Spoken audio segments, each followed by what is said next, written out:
जाकिर नाइक जी को नमस्कार। मैं लालचंद आर्य, नयाबास आर्य समाज मंदिर से। सबसे पहले माननीय रोशनलाल जी से एक सवाल करना चाहता हूँ। स्वामी दयानंद सरस्वती ने जो अपनी जीवनी में लिखे सत्तार प्रकाश में, उसमें श्री कृष्ण जी को योगी राज श्री कृष्ण का है, जबकि कि उनकी कोई बीवियाँ नहीं थी, एक के अलावा। उनका नाम था रुक्मणी और उनसे ही बच्चा पैदा हुआ था पदुम। इन्होंने एक इल्जाम लगाया आर्य जाति पे कि श्री कृष्ण जी की 11,000 पत्नियां थी। कृपया आप समाधान करें और इसका जवाब आप पूर्ण लें इनसे कि इन्होंने जो इल्जाम लगाया है क्या वो सही है या गलत है। जवाब के लिए इंशाल्लाह मैं हाजिर हूँ इधर। सवाल मुझसे पूछा जाएगा इंशाल्लाह। शंकराचार्य अगर चाहते मैं जवाब के बाद इजाफा करना चाहते हैं मैं उन्हें दे दूँगा इंशाल्लाह। मैं भी तालिब इल्म हूँ अल्हम्दुलिल्लाह, सिर्फ कुरान का नहीं, वेद का भी, महाभारत, रामायण इंशाल्लाह। पहले आपका सवाल दूंगा इंशाल्लाह, बाकी जो शंकराचार्य ने कहा उसका भी जवाब दूंगा। भाई साहब ने कहा कि जो मैंने इल्ज़ाम लगाया कृष्ण के 16,000 से ज़्यादा बीवी थी, वो इल्ज़ाम ने वो आपके महाभारत में लिखा हुआ है।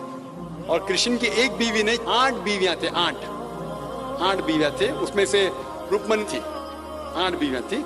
उसके बाद 16,100 जब जंग के हालत के अंदर उनने 16,100 से शादी की। ये लिखा है महाभारत के अंदर अनुशासन पर्व में। मैं आपको हवाला दे रहा हूँ। किसी भी धर्म में, किसी भी मजहब में जब आप तकरीर करते हैं, जवाब देते, उसका हवाला होना चाहिए किताब से। मैं कहता हूँ या कोई स्वामी कहते हैं, शंकराचार्य कहते, उसकी वैल्यू 0 है। मैं कुछ कहता हूँ इस्लाम में, उसकी वैल्यू 0 है। मैं हवाला दूंगा कुरान और सही हदीस का।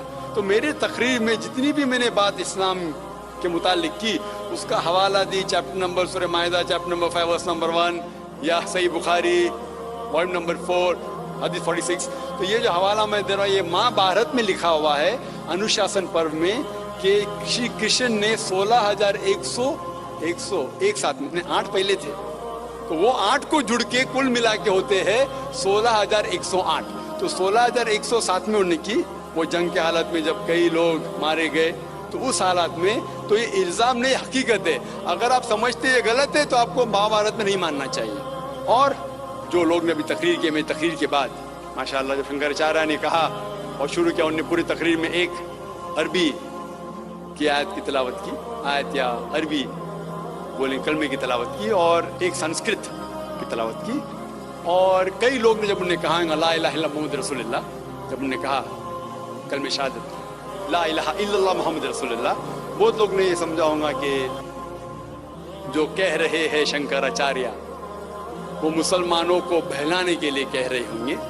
उनकी क्या नियत थी अल्लाह वाला, मैं नहीं जानता, मैं उनकी नियत के ऊपर शक नहीं कर सकता। लेकिन क्योंकि मैं तालिब इल्म हूँ इस्लाम और दिगर मज़ाहिब का, मेरे दिमाग में फौरन जो वो कह रहे थे कि ये एक कलमा वेद का निचोड़ है, पुराना का निचोड़ है, जो वो कह रहे थे, फौरन मेरे दिमाग में वो श्लोका याद आने लगे।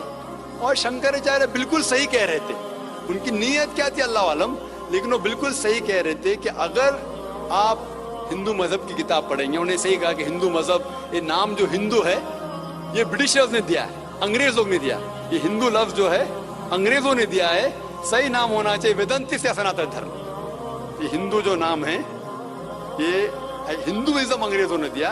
हिंदू नाम सबसे पहले पर्शियन लोग ने जब आए थे हिमालय के जरिए, और जो अरब लोग आए थे हिंदुस्तान में, उन्होंने नाम हिंदू दिया।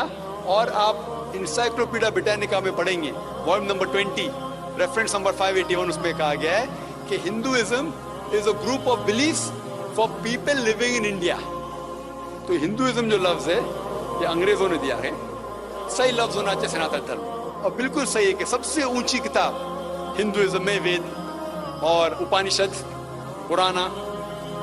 अगर आप पढ़ेंगे छंदोग्य उपनिषद अध्याय 6 सेक्शन नंबर 2 श्लोका नंबर 1, उसमें लिखा गया है एकम एविदित्यम, भगवान एक ही है, दूसरा नहीं है। श्वेताश्वेतार उपनिषद में लिखा हुआ है अध्याय 6 श्लोका नंबर 9 में, नाचस्य कशिज जनिता न चदीपा, ये संस्कृत कोटेशन है।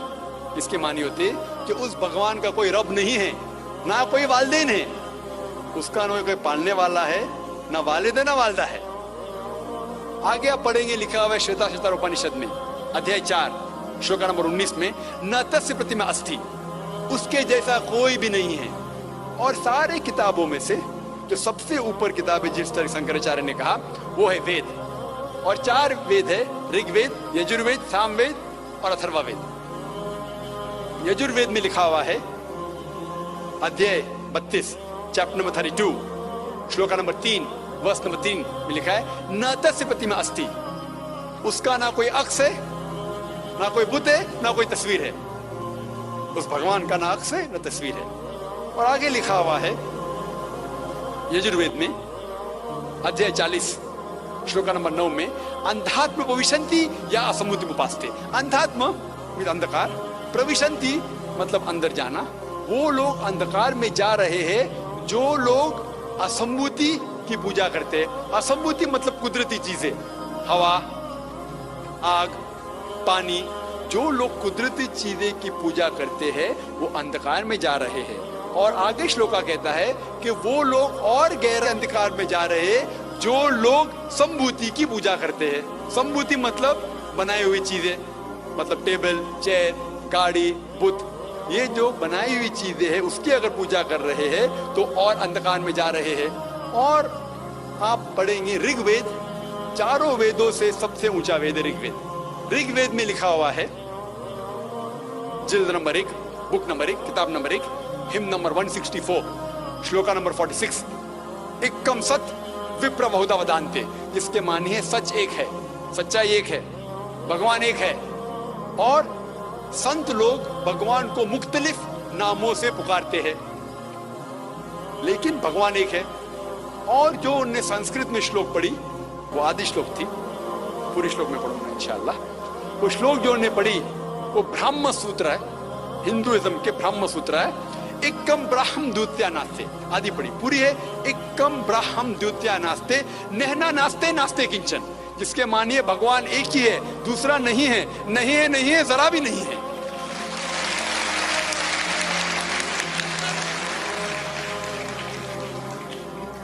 ये पूरा ब्रह्म सूत्र है। वक्त की किल्लत की वजह से उन्हें आधा पढ़ा और मुझे ऐसा लग रहा था जैसे कि उनने मेरी एक तकरीर सुनी जिसका मौजू है similarities between Hinduism and Islam. Hinduism और इस्लाम में यकसानियत। ये हो गया पहले पाठ कलमा का, ला इलाहा इल्लल्लाह, ना कोई माबूद है अल्लाह के सिवा। दूसरे पाठ है मोहम्मद सल्लल्लाहु अलैहि वसल्लम, मोहम्मद रसूलुल्लाह, मोहम्मद सल्लल्लाहु अलैहि वसल्लम रसूल है। और अगर आप पढ़ेंगे इसके ऊपर एक तकरीर में दी है सिर्फ मोहम्मद सल्लल्लाहु अलैहि वसल्लम के बारे में जिक्र दीगर मज़ाहिब की किताबों में, खुसूसन हिंदुइज्म की। और अगर आप पढ़ेंगे पुराना का जिक्र किया उन्होंने भविष्य पुराना में पर्व 3 खंड 3 अध्याय 3 श्लोका 5 to 8, उसमें लिखा हुआ है कि एक मलेच्छा आएगा। मलेच्छा मतलब फॉरेनर, बाहर का कोई शख्स आएगा, उसका नाम होगा मोहम्मद। वो अपने साथियों के साथ आएगा, इसका मतलब साहबियों के साथ, और वो लोग को सही दिशा दिखाएंगे और राजा भोज उनको इज्जत देंगे। आगे पढ़ेंगे आप भविष्य पुराना पर्व 3 खंड 3 अध्याय 3 श्लोका 10 से लेके 27 तक। उसमें लिखा हुआ है कि ये शख्स आर्य धर्म को फैलाएगा, सच्चा धर्म को फैलाएगा। और इस शख्स के मानने वाले दाढ़ी उगाएंगे, सिर पे शेंडी नहीं रखेंगे, लोग को नमाज के लिए बुलाएंगे, एक इनकलाब दुनिया में लेके आएंगे। गोश्त खाएंगे लेकिन सुअर का गोश्त नहीं खाएंगे और ये सच्चाई फैलाएंगे। उनका नाम है मुसलमान। ऐसे कई मोहम्मद सल्लल्लाहु अलैहि वसल्लम का जिक्र भविष्य पुराना में है, ऋग्वेद में है, सामवेद में है, अथर्ववेद में है। और खुसूसन अगर आप पढ़ेंगे पुराना में भी है जिसका नाम है कल की पुराना। और कल की पुराना अगर आप पढ़ेंगे अध्याय 2 chapter number 2 verse number 4, 5, 7, 11 and 15, जिसका भागवत पुराना में भी जिक्र है volume number 2 verse number 18 to 25, 18 से 25 तक, जिसमें कल की पुराना का जिक्र है। कल युग में एक शख्स आएंगे जिसका नाम है कल की। उनके वालिदा का नाम है सुमति और वालिद का नाम है विष्णु यास। सुमति के मानिए अमन, अमन करने वाली। और हम जानते हैं कि हमारे पैगंबर आखिरी पैगंबर सल्लल्लाहु अलैहि वसल्लम के वालिदा का नाम था आमिना, जिसका मतलब है अमन फैलाने वाले। और विष्णु यास मतलब भगवान की इबादत करने वाला, और हम जानते हैं मोहम्मद सल्लल्लाहु अलैहि वसल्लम के वालिद का नाम अब्दुल्ला था। इस तरीके से मोहम्मद सल्लल्लाहु अलैहि वसल्लम के आने का जिक्र कल्कि पुराना में है और भागवत पुराना में भी है। तो इस बुनियाद पर ये पूरी तकरीर कर सकता हूँ मैं 2 घंटे के लिए, 4 घंटे के लिए, सिर्फ मोहम्मद सल्लल्लाहु अलैहि वसल्लम का जिक्र हिंदू मज़ाहिब की किताबों में। अभी वक्त नहीं है, लेकिन ये दोनों जोड़ के तो शंकराचार्य ने बिल्कुल सही कहा, ला इलाहा इल्लल्लाह मोहम्मद रसूलुल्लाह के निचोड़े का ना कोई माबूद है अल्लाह के सिवा, और मोहम्मद सल्लल्लाहु अलैहि वसल्लम के पैगंबर है। लेकिन आखिरी में हमारे मोहतरम शुएब साहब ने कहा कि अल्लाह उन्हें हिदायत दे, और मैं भी अल्लाह ताला से दरख्वास्त करता हूँ कि अल्लाह उन्हें हिदायत दे। ना ही सर कटाने की इस्लाम के लिए, इस्लाम के ऊपर अमल करने के। हो सकता है कि काफ़ी चीज़ पर अमल करते होंगे, लेकिन मुकम्मल जिस तरीके से कहा गया है उनके वेद के अंदर कल की पुराना में, एक शख्स आएंगे जो आपको सीधी रास्ता दिखाएंगे। वो जिक्र कल की के बारे में, जो जिक्र मोहम्मद सल्लल्लाहु अलैहि वसल्लम के बारे में, और उन्हें इस्लाम की किताबें पढ़ी अल्हम्दुलिल्लाह सुम्मा अल्हम्दुलिल्लाह। और इंशाअल्लाह मैं भी दुआ करता हूँ कि अल्लाह ताला शंकराचार्य को हिदायत दे। तो जो भी सवाल का जवाब है अल्हम्दुलिल्लाह किताबों के हवाले से होना चाहिए, वो सही जवाब है।